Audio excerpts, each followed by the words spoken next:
자, 이 사건에서 언젠가 이제 이게 이런 로비의 의혹이 진상이 밝혀지는데 너무나 중요한 자료가 임성근 핸드폰입니다. 네.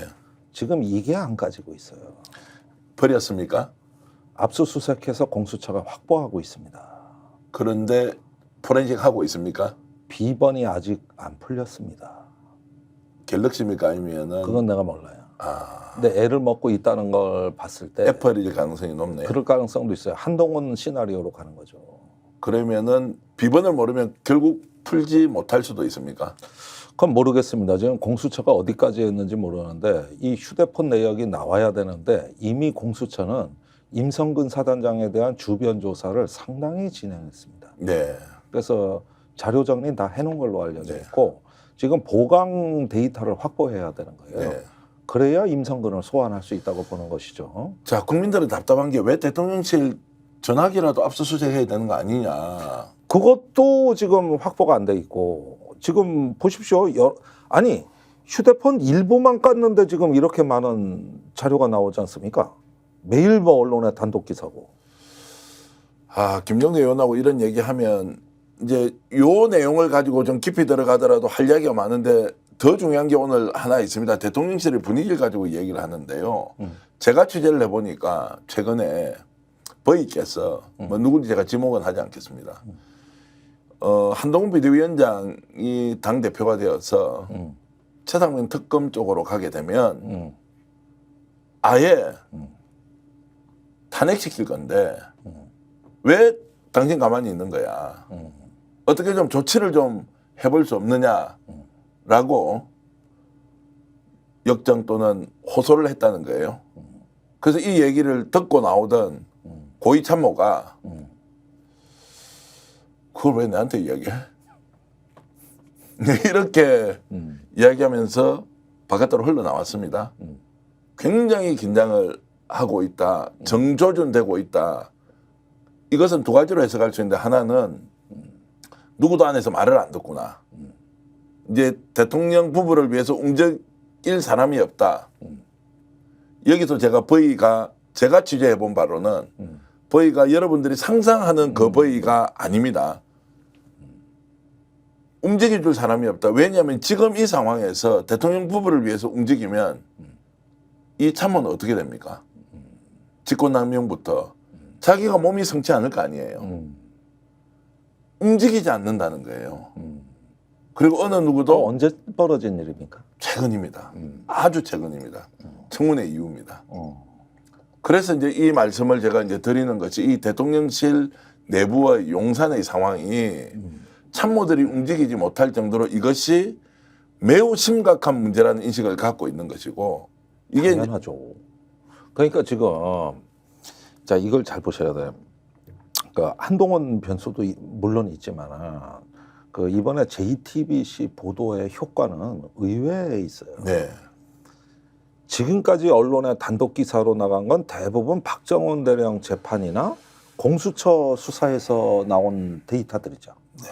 그걸 갖고 언론이 이제 변호사한테 받아서 단독 기사를 써왔단 말이에요. 그러니까 어느 정도 예측도 됐고 통제도 됐다고 볼 수 있는 거예요.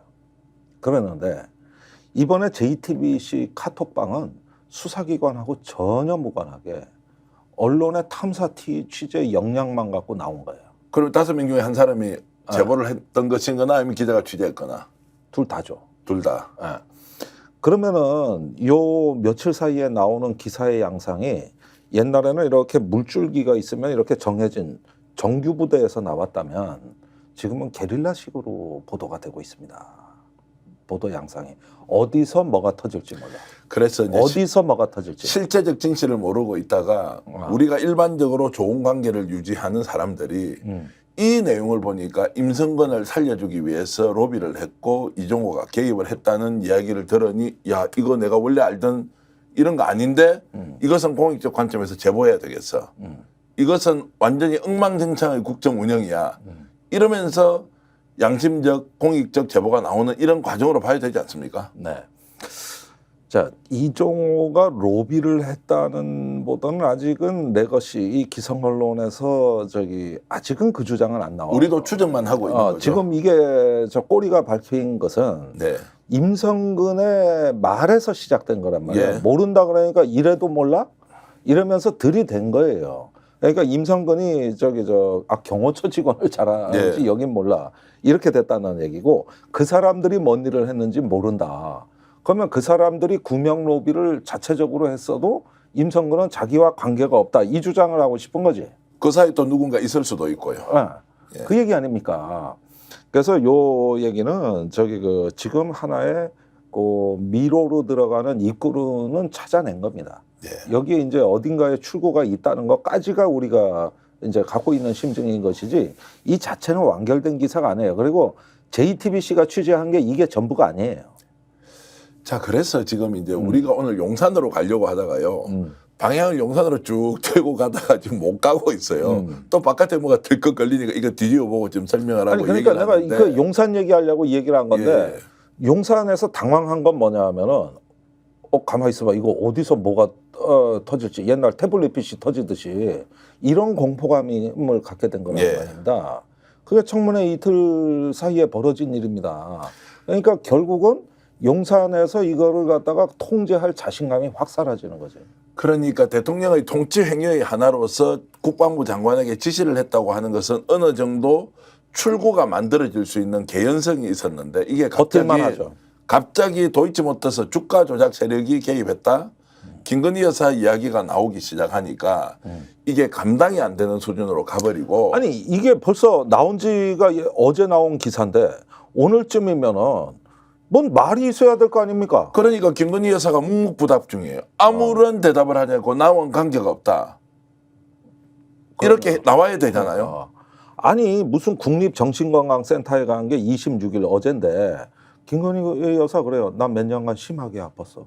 하늘이 무너지는 줄 알았어.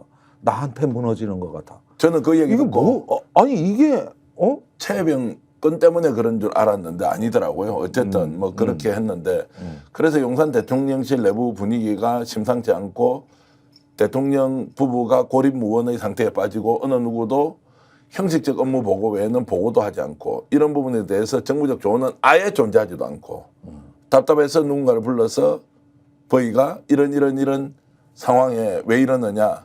자, 이 다음에 나온 이야기가 더 중요하죠. 스픽스는 말하는 언론입니다. 대세는 유튜브, 그중에서 스픽스. 좋아요, 댓글, 구독, 알림 설정. 여러분이 저희를 사랑해 주시고 우리가 여러분을 사랑하는 4가지 방법입니다.